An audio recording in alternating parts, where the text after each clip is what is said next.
Hello बच्चों, आज हम किरण प्रकाशिकी के न्यूमेरिकल स्टार्ट करेंगे। उसके पहले थोड़े से जो फॉर्मूले हमारे काम में आने वाले हैं उसको हम देख लेते हैं। सबसे पहले हमारे पास परावर्तन आता है। प्रकाश किरण किसी माध्यम में संचरित होती हुई अंतराप्र से टकराकर वापस उसी माध्यम में लौट जाए, पहले माध्यम में लौट जाए तो परावर्तन होता है। आपतन कोण और परावर्तन कोण बराबर होते हैं। और अगर हम गोलीय दर्पण की बात करें तो ये दर्पण समीकरण आ जाएगा 1/v + 1/u = 1/f। ठीक है। और आवर्धन जो है, आवर्धन m जो होता है, ये होता है प्रतिबिंब की ऊंचाई बटा बिंब की ऊंचाई, और इसको हम -v/u लिखते हैं। v क्या है? प्रतिबिंब की दूरी, और u हो जाएगी बिंब की दूरी हमारे पास। ठीक है। तो आवर्धन में इतनी चीज़ें हमें ध्यान रखनी है। अब हमारे पास अपवर्तन आ जाएगा।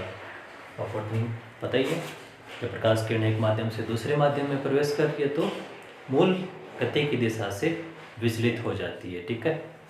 तो यहाँ पे सबसे जो कॉमन नियम हमारे पास आता है अपवर्तन का, स्नेल नियम, n1 sin i = n2 sin r। ठीक है। ये नियम हम काम में लेंगे। और अपवर्तन की घटना में जैसे मान लो प्रकाश किसी ग्लास स्लैब से पास हो रहा है, या फिर मान लो किसी द्रव में प्रकाश प्रवेश कर रहा है, या फिर कोई वस्तु द्रव में रखी हो तो उसकी आभासीय गहराई क्या होगी? सिंपल सा फॉर्मूला है, आभासीय गहराई d ' = dy/μ। म्यू क्या है यहाँ पे? प्रकाश का अपवर्तनांक हो जाएगा। ठीक है। आगे हम अपवर्तन में लेंस मेकर फॉर्मूला देखेंगे। तो लेंस मेकर सूत्र क्या होता है?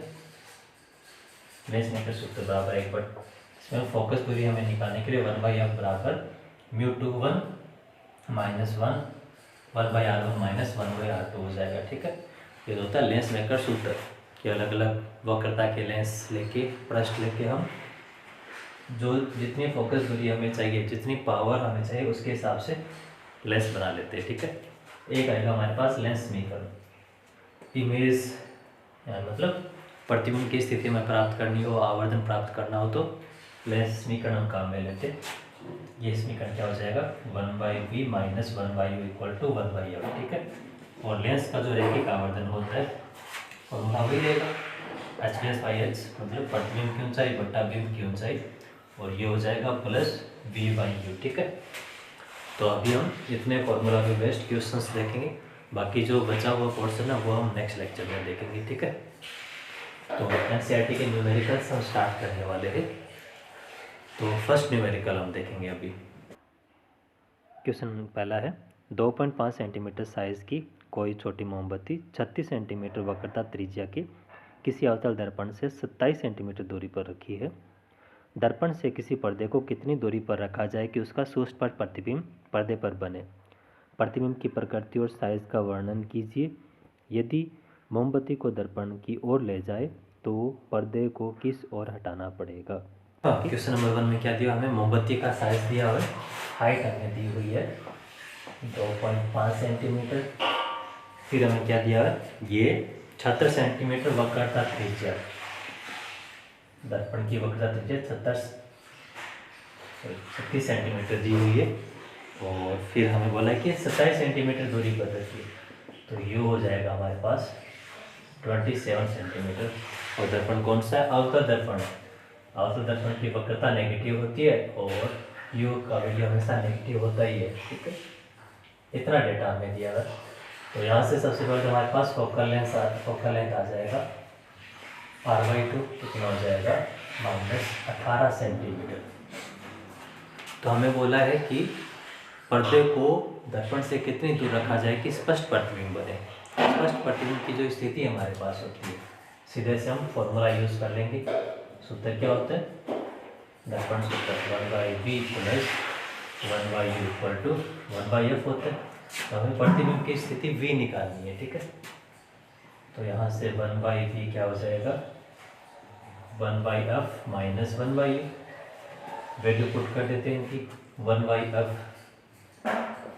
1/-18 और माइनस u का वैल्यू कितना है? -27। ठीक है। सिंप्लीफाई कर लेते हैं इनको, 54 आ जाएगा, -3 और +2। तो यहाँ से हमारे पास v का वैल्यू आ जाएगा 54/, या फिर सिंपली ये -54 ही आ जाएगा हमारे पास, ठीक है।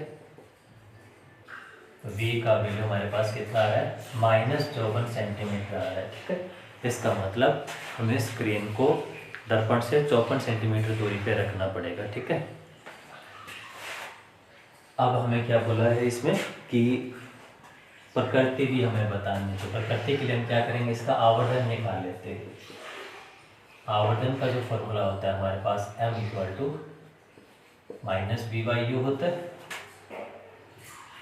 आवर्धन कितना आ जाएगा, -v का वैल्यू कितना है, -54 है, और u का वैल्यू हमें कितना दिया था, -27। m का वैल्यू हमारे पास कितना आ रहा है, -2 आ रहा है। आवर्धन -2 आ रहा है, इसका मतलब क्या हुआ, माइनस साइन है तो प्रतिबिंब उल्टा बनेगा, उल्टा है तो वास्तविक प्रतिबिंब होगा, और वैल्यू कितना है, 2, मतलब साइज दुगना हो जाएगा, ठीक है। प्रतिबिंब उल्टा होगा, वास्तविक होगा, और साइज दुगना होगा, ठीक है। और अगर हमें प्रतिबिंब की ऊंचाई निकालनी हो, प्रतिबिंब की ऊंचाई h' अगर हम देखें तो इसके लिए फॉर्मूला जो m हमारे पास है ये हम काम ले लेंगे। h' होता है, तो h' का वैल्यू हमारे पास कितना आ जाएगा, -2 × h, -2, h का वैल्यू कितना था, 2.5, तो h' हमारे पास कितना आ जाएगा, h' हमारे पास आ जाएगा 5 सेंटीमीटर, ठीक है। दैट मीन्स जो अपना प्रतिबिंब है, मोमबत्ती का प्रतिबिंब, उसकी ऊंचाई 5 सेंटीमीटर होगी, और दर्पण से दूरी कितनी है, 54 सेंटीमीटर होगी, ठीक है। अब हमें क्या बोला इसमें कि अगर मोमबत्ती को दर्पण की ओर ले जाए, मोमबत्ती को हम दर्पण की ओर ले जाते हैं तो पर्दे को किस तरफ खिसकाना पड़ेगा, ठीक है। अब अगर हम फॉर्मूला देखें, फॉर्मूला या फिर जो हमारे पास कंडीशंस होती है कि जैसे जैसे हम, अगर हम डायग्राम इसका देखना चाहे, डायग्राम से भी हम समझ सकते हैं। जैसे मान लो फोकस से पहले अगर हम प्रतिबिंब को इधर खिसकाते हैं तो बिंब जो है इस तरफ खिसकता है, ठीक है। सॉरी, बिंब ये हो जाएगा, अभी बिंब को इधर दर्पण की तरफ खिसकाते तो प्रतिबिंब दूर जाता है, ठीक है। तो हमें क्या बोला है, मोमबत्ती को ये दर्पण की तरफ लेके जाते हैं तो बिंब दूर जाएगा, दैट मीन्स पर्दा भी हमें क्या है, दूर खिसकाना पड़ेगा, ठीक है। क्वेश्चन नंबर 1 क्लियर है। अभी हम अगला क्वेश्चन देखेंगे, ठीक है। दूसरा क्वेश्चन है, 4.5 सेंटीमीटर साइज की कोई सुई 15 सेंटीमीटर फोकस दूरी के उत्तल दर्पण से 12 सेंटीमीटर दूर रखी है। प्रतिबिंब की स्थिति तथा आवर्धन लिखिए। क्या होता है जब सुई को दर्पण से दूर ले जाते हैं, वर्णन कीजिए। दूसरे क्वेश्चन में हमें क्या बोला है कि 4.5 सेंटीमीटर की सुई को उत्तल दर्पण से हम दूर लेके जा रहे हैं, ठीक है। उत्तल दर्पण है इस बार हमारे पास, सुई की लंबाई हमें दी हुई है, ऊंचाई हम मान सकते 4.5 सेंटीमीटर। उत्तल दर्पण की फोकस दूरी हमें दी हुई है 15 सेंटीमीटर। उत्तल दर्पण है तो फोकस दूरी प्लस होती है, और इसे कितना दूर रखा हुआ है, 12 सेंटीमीटर दूर रखा हुआ है, ठीक है। यू का वैल्यू हमेशा माइनस होता है, उत्तल दर्पण के लिए फोकस दूरी धनात्मक होती है, ठीक है। तो इतना डेटा हमें दिया हुआ है, तो फिर हमें बोला है कि प्रतिबिंब की स्थिति क्या बनेगी और आवर्धन क्या होगा, ये हमें ज्ञात करना है, ठीक है। तो स्थिति के लिए सिंपल जो फॉर्मूला है हमारे पास, स्थिति निकालने के लिए 1/v का वैल्यू हमारे पास 1/f माइनस 1/u होता है। सारे वैल्यू हम पुट कर देते, 1/15 माइनस 12, ठीक है। तो ये हो जाएगा 60।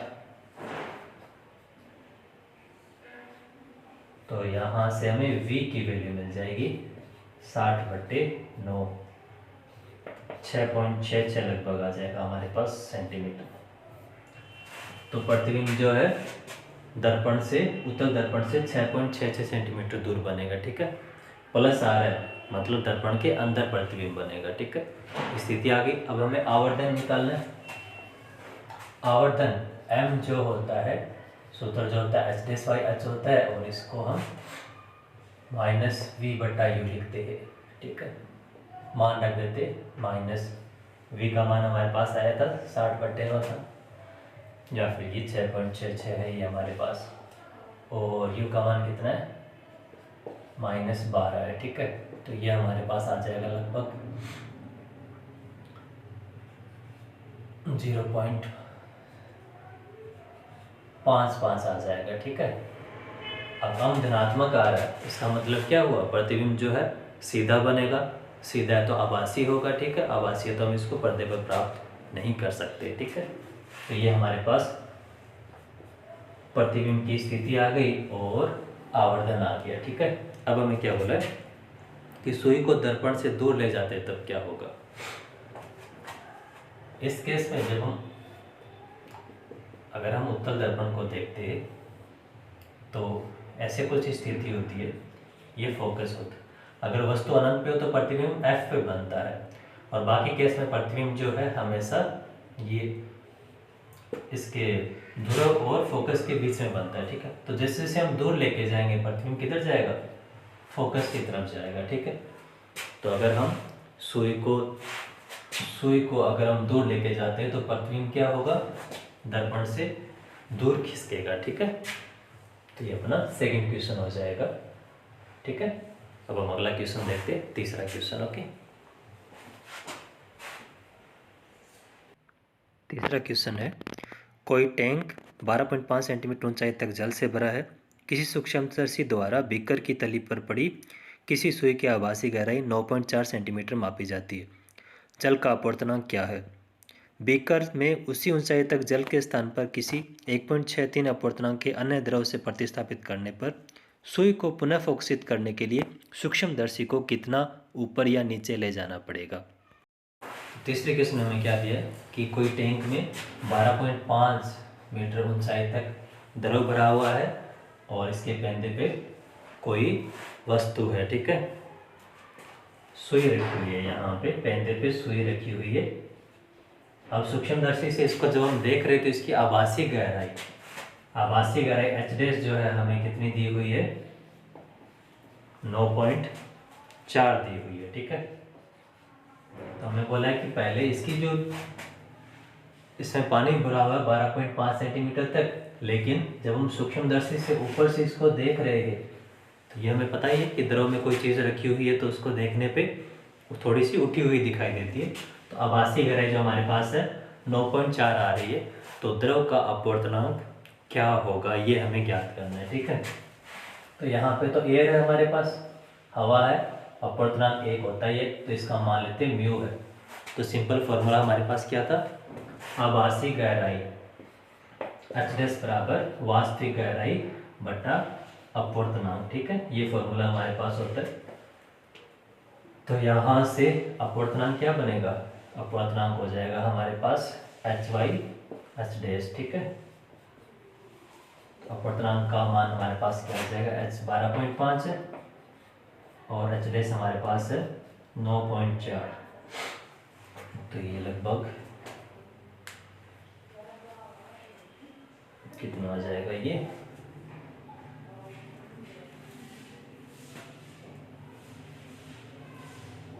लगभग ये पॉइंट तो हट जाएगा।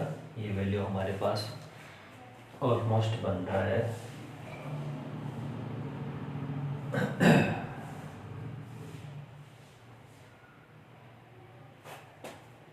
लगभग 4/3 बन रहा है ये, ठीक है। ऑलमोस्ट वैल्यू हमारे पास आ रही है ये 1.33, ठीक है। तो ये तो आ गया हमारे पास द्रव का अपवर्तनांक। अब हमें आगे क्या बोला है कि अगर द्रव की जगह पे 1.63 अपवर्तनांक का दूसरा द्रव भर दे, अगर इसकी जगह पे क्या किया इन्होंने, दूसरा द्रव भरा है जिसका अपवर्तनांक क्या है 1.63, तो इस केस में जो लेंस जो हमारे पास सूक्ष्मदर्शी है इसको कितना हमें हटाना पड़ेगा, ठीक है। अभी अपवर्तनांक 1.33 था तो आभासी गहराई 9.4, अपवर्तनांक बढ़ा है तो आभासी गहराई क्या होगी, और कम हो जाएगी, ठीक है। तो इस केस में अगर हम देखते हैं, दूसरे केस का अपवर्तनांक हमें दिया हुआ, तो दूसरे केस में जो आभासी गहराई बनेगी दूसरे केस में तो ओरिजिनल बट्टा म्यू टू आ जाएगा। ठीक है, ओरिजिनल कितनी थी हमारे पास 12.5 और 1.63 से इसको हम भाग देते हैं तो लगभग जो वैल्यू हमारे पास ही आएगा S2 का वैल्यू आ जाएगा लगभग ये 7.7 के पास आता है। ठीक है, पहले तो 9.4 थी, ध्रुव बदलते क्या हुआ आभासी गहराई और कम हो गई 7.7 हो गई है। ठीक है, अब हमें क्या बोला है कि जो सूक्ष्मदर्शी है उसको कितना ऊपर उठाना पड़ेगा, तो जितना गहराई में परिवर्तन आए उतना ऊपर उठाना पड़ेगा। तो जो हमें शिफ्ट करना पड़ेगा, शिफ्ट मान लेते हैं डेल्टा H जो है कितना हो जाएगा, ये पहले केस में थी H1 लिख लेते, इसको H2 लिख लेते, तो शिफ्ट कितना हुआ है ये H1 माइनस H2 9.4 माइनस 7.7 तो कितना आ गया ये लगभग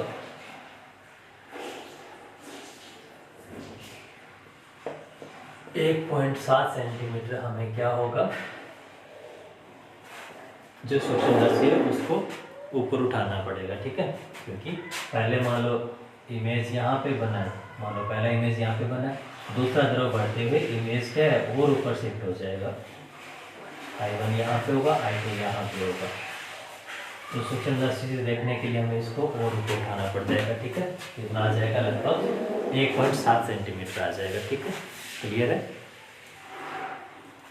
अब हम अगला क्वेश्चन देखते हैं, फोर्थ क्वेश्चन। ठीक है, क्वेश्चन नंबर 4 है, चित्र 9.34 ए और बी में किसी आपतित किरण का अपवर्तन दर्शाया गया है जो वायु में क्रम से कांच वायु तथा जल वायु अंतरापरश से 60 डिग्री का कोण बनाती है। तो उस स्थिति में अपवर्तन कोण क्या होगा जब प्रकाश किरण जल से कांच में 45 डिग्री के कोण पर प्रवेश करती है। क्वेश्चन नंबर 4 में हमें डायग्राम दिया हुआ है कि प्रकाश किरण जो है वायु से कांच और जल में 60 डिग्री पे प्रवेश करती है, तो अपवर्तन कोण हमें दिए हुए क्वेश्चन में क्या बोला है कि जब जल से कांच में 45 डिग्री के कोण पे प्रवेश करे तो अपवर्तन कोण क्या होगा। ठीक है, क्वेश्चन क्लियर है। दो केस में हमें आपतन और अपवर्तन कोण दिए हुए, तीसरे केस में हमें अपवर्तन कोण R ज्ञात करना है। ठीक है, स्नेल का नियम हम काम में लेके चलेंगे। सिंपल सा नियम हमारे पास होता है N1 sin I बराबर N2 इंटू साइन R। ठीक है, ये नियम हम काम में लेके चलेंगे तीनों के लिए। पर का अपवर्तनांक तो 1 होता ही है। अगर हम यहाँ पे देखें कांच का हम अपवर्तनांक लिख लेते म्यू जी, जल का लिख लेते म्यू वाटर। ठीक है, तो यहाँ पे आ जाएगा म्यू वाटर और यहाँ पे म्यू क्लास कांच का हो जाएगा। तो सबसे पहले हम लगा लेते जो फर्स्ट केस है हमारे पास, केस 1 जो है, इसमें अगर हम देखें तो हवा से कांच में जा रही है, तो N1 sin I, N1 यहाँ पे 1 होगा, साइन 60 डिग्री बराबर आ जाएगा दूसरे का अपवर्तनांक म्यू जी है और कोण है 35 डिग्री। ठीक है, तो यहाँ से म्यू जी का मान आ जाएगा साइन 60 डिग्री बट्टा साइन 35 डिग्री, मान हम बाद में रख लेंगे। ये अपना फर्स्ट हो गया। अब हम सेकंड केस देखेंगे। सेकंड वाला केस जो ये वाला हवा से वायु से जल में जा रही है, तो अगेन 1 गुणा साइन 60 डिग्री बराबर हमारे पास आ जाएगा म्यू वाटर गुणा साइन 47 डिग्री। तो यहाँ से म्यू वाटर हमारे पास आ जाएगा साइन 60 डिग्री बट्टा साइन 47 डिग्री। ठीक है, दोनों अपवर्तनांक की वैल्यू हमारे पास आ गई, इनको हम बाद में काम में ले लेंगे। ठीक है, अब हम तीसरे केस में जाते हैं। इस केस में जल से कांच में जा रही है, तो तीसरे केस में केस थर्ड जो हमारे पास है, यहाँ से जा रही है म्यू डब्लू वाटर गुणा साइन 45 डिग्री बराबर आ जाएगा mu glass into sine R. तो यहाँ से साइन आर का मान हमारे पास आ जाएगा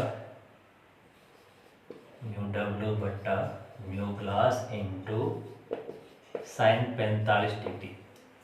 अभी हम सारे के सारे मान रख देते हैं। म्यू डब्ल्यू साइन 60 बट्टा 47 है, साइन 60 बट्टा 35 है, तो 2 में 1 का भाग देंगे तो हमारे पास ये बच रहा है साइन 35 डिग्री बट्टा में आ जाएगा साइन 47 डिग्री और गुणा में है साइन 45 डिग्री। अब सारे मान जब हम यहाँ पे रखते हैं, साइन 35 डिग्री 30 से थोड़ा सा ज़्यादा होता है तो लगभग ये 0.53 के आसपास होगा, कुछ ऐसे आपको मान मिलेंगे। देखो इस टाइप के जो क्वेश्चन है जिसमें आप सीधे मान नहीं निकाल सकते तो ऐसे क्वेश्चन एग्जाम में आते नहीं हैं, तो फिर भी हम इसको सॉल्व कर लेते हैं। लगभग मान हम लेके चलो, साइन 47 डिग्री जो है साइन 45 से थोड़ा सा ज़्यादा होता है तो ये लगभग 0.73 होता है, और साइन 45 1/√2 होता है, ये तो 0.707 हमारे पास होता है। तो ये इनको जब हम सॉल्व करते हैं तो लगभग ये जो मान हमारे पास आ रहा है 0.62 के आसपास आता है, ठीक है, लगभग मान हमारे पास आता है। तो साइन आर का मान हमारे पास आ गया, साइन आर का मान हमारे पास आ गया, तो इससे हम आर का मान निकालेंगे। थोड़ा सा मैं इसको इरेज कर रहा हूँ एक पोर्शन को। यहाँ देखो साइन आर का मान 0.62 है, साइन आर बराबर है 0.62, तो यहाँ से आर का मान निकालेंगे तो साइन इनवर्स 0.62 आएगा, ठीक है। तो ये लगभग 0.62, 0.5 से ज़्यादा, ये तो 30 डिग्री से ज़्यादा ही आएगा। लगभग ये जो मान होता है 0.62 है, लगभग इसका ऐसे ही मिलेगा आपको 38 डिग्री के आसपास मिलेगा, ठीक है। अब ये जो ऐसे जो क्वेश्चन बन रहे हैं ना जिसमें आपको मान पता नहीं है, कोई तरीका नहीं निकालने का, तो ऐसे क्वेश्चन एग्जाम में नहीं आएंगे, ठीक है। एग्जाम में आएंगे भी तो आपको जो कोण है थोड़े से इजी दिए होंगे, 45 डिग्री हो सकता है, 60 हो सकता है, 30 हो सकता है, या फिर जो कॉमन हमारे पास 37 डिग्री 53 डिग्री जिनके मान हमें पता होते हैं, ठीक है। तो इस तरह से हम सॉल्व कर लेंगे। पहले केस में हम फॉर्मूला लिख लेंगे स्नेल नियम, दूसरे केस में स्नेल नियम का फॉर्मूला लिख लेंगे, और तीसरे केस में भी सेम फॉर्मूला लगाएंगे तो साइन आर का मान हमारे पास आ जाएगा। और साइन आर का मान अगर हमारे पास आ गया तो फिर आगे हम इसको सॉल्व कर लेंगे, ठीक है। ये साइन 35 का मान थोड़ा सा देख लेना, 0.53 या फिर 0.56 के आसपास ही मिलेगा, 0.56 या 7 लगभग। तो लगभग ये जो मान है आसपास ही आएंगे, थोड़ा सा ये मान वाला ध्यान रखना, या तो इसका रट्टा मार लो, नहीं तो ऐसे टेंशन लेने की जरूरत नहीं है, ऐसे डेटा वाले क्वेश्चन एग्जाम में नहीं आएंगे, ठीक है। तो ये 4th क्वेश्चन हो गया। अभी हम 5th क्वेश्चन देखेंगे, ठीक है। क्वेश्चन नंबर 5 है, जल से भरे 80 सेंटीमीटर गहराई के किसी टैंक की तली पर कोई छोटा बल्ब रखा गया है। जल के पृष्ठ का वह क्षेत्र ज्ञात कीजिए जिसमें बल्ब का प्रकाश निर्गत हो सकता है। जल का अपवर्तनांक 1.33 है और बल्ब को बिंदु प्रकाश स्रोत मानिए। क्वेश्चन नंबर 5 में क्या दिया है कि 80 सेंटीमीटर गहराई वाला एक ये टब हमारे पास है और इसके पेंदे पे एक बल्ब रखा हुआ है, ठीक है। तो बल्ब से जो प्रकाश निकलेगा तो ये कितने इसके क्षेत्रफल से पास होगा, ठीक है। तो अगर हम बीकर की बात करें, भरा हुआ है तो इसमें जब ऊपर से प्रकाश निकलेगा तो अब कुछ प्रकाश तो इससे पार हो जाएगा, और ये जल सघन माध्यम है, इधर हवा है विरल माध्यम है, तो ये क्या होगा, विलंब से दूर हटती जाएगी और क्रांतिक कोण पे क्या हो जाएगा, ये पूर्ण आंतरिक परावर्तन वाली घटना आ जाएगी, ठीक है। तो यहाँ पे हमें थोड़ा सा कंसेप्ट ध्यान रखना है कि जल जो है एकदम एंड से पास नहीं होगा, थोड़ा सा कुछ दूरी पे जाके जो ये बल्ब का प्रकाश है ये क्या होगा, पृष्ठ के अनुदिश निकलने लग जाएगा, ठीक है। और कोण का मान अगर हम जैसे ज़्यादा करेंगे तो पूर्ण आंतरिक परावर्तन हो जाएगा, प्रकाश ऊपर और नहीं जाएगा, ठीक है। तो ये थोड़ा सा ध्यान रखना है, विशेष कोण वाला, एक विशेष कोण पे प्रकाश के पृष्ठ के समांतर निर्गत होती है और उस कोण को हम क्रांतिक कोण कहते हैं। सिंपल सा फॉर्मूला होता है क्रांतिक कोण का, क्रांतिक कोण थीटा है तो साइन थीटा बराबर 1/n होता ही है, n हमारे पास अपूर्णांक होता है, ठीक है। तो हमें पूछा है कि एरिया कितना बनेगा, कितने क्षेत्रफल से पास होगा। तो मान लो कि यहाँ से ये जो डिस्टेंस है स्मॉल r है, तो पातर तो पूरा ऊपर से फैला हुआ होता है, दैट मीन्स पूरा इस तरह से एक क्षेत्रफल बन जाएगा, ठीक है। वृत्ताकार क्षेत्रफल बनेगा जिसको हम कैलकुलेट कर लेंगे, ठीक है। तो उसके लिए हमें r का मान पता होना चाहिए, r के लिए ये कोण पता होना चाहिए, इसको हम लिख लेते हैं, एक बार ऊंचाई कोण h लिख लेते हैं, ठीक है। अभी देखो sin थीटा बराबर 1/n, 1/n अपूर्णांक हमें दिया हुआ 1.33, ये जो मान होता है 1.33 ये 4/3 होता है, ठीक है। तो ये लगभग 3/4 बन जाएगा। साइन थीटा का मान हमारे पास 3/4 आ जाएगा, ठीक है। लेकिन हमें r का मान ज्ञात करना है, ये कोण थीटा है तो यहाँ पे भी थीटा हो जाएगा, ये यहाँ पे लंब बन जाएगा, h आधार बन जाएगा। तो अगर हम यहाँ पे देखते हैं r/h बराबर बनेगा हमारे पास tan थीटा, तो r का मान आ जाएगा हमारे पास h tan थीटा, ठीक है। तो h तो है ही, साइन थीटा का मान हमारे पास है, तो यहाँ से हम tan थीटा का मान भी निकाल लेंगे।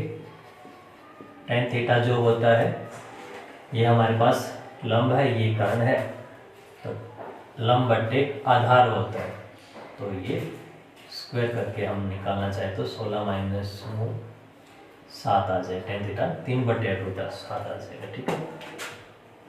h का मान हम यहाँ पे रख ही देते हैं, 80 सेंटीमीटर है तो ये 0.8 आ जाएगा, और ये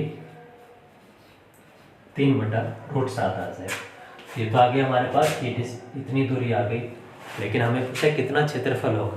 क्षेत्रफल यहाँ पे बनेगा वृत्ताकार क्षेत्रफल बनेगा, ठीक है। तो क्षेत्रफल πr² हो जाएगा। तो अगर हमें क्षेत्रफल निकालना है तो ये हम कर देंगे πr², पाई का मान 3.14, r², 8 का 64 हो जाएगा, 3 का 9 और ये 7, तो लगभग जो हमारे पास ये मान आ जाएगा 7,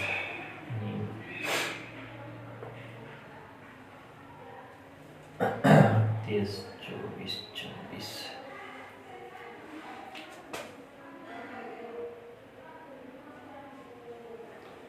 लगभग ये 2.6 के आसपास आ जाएगा, ठीक है। 2.6 हमने ये यहाँ पे हाइट को कितना मीटर में लेके चला, 0.8 मीटर, ठीक है। तो लगभग 2.6 मीटर स्क्वायर एरिया हमारे पास आ जाएगा, ठीक है। तो इसमें क्या करना है, थोड़ा सा ये कंडीशन ध्यान रखेंगे कि प्रकाश जो है पूरे पृष्ठ से नहीं जाएगा, एक विशेष कोण पे प्रकाश क्या हो जाएगा, पृष्ठ के समांतर चल जाएगा, जिसको हम क्रांतिक कोण कहते हैं। क्यों? क्योंकि प्रकाश जो है सघन माध्यम से विरल माध्यम में जा रहा है, ठीक है। क्रांतिक कोण वाली कंडीशन हम निकाल लेंगे और इससे r का मान हमें मिल जाएगा। r का मान हमारे पास आ गया, तो इससे फिर हम क्या करेंगे, क्षेत्रफल निकाल लेंगे, ठीक है। ये हमारे पास क्षेत्रफल आ जाएगा लगभग 2.6 मीटर स्क्वायर। ओके, क्लियर है। नेक्स्ट क्वेश्चन देखेंगे, क्वेश्चन नंबर 6, ठीक है।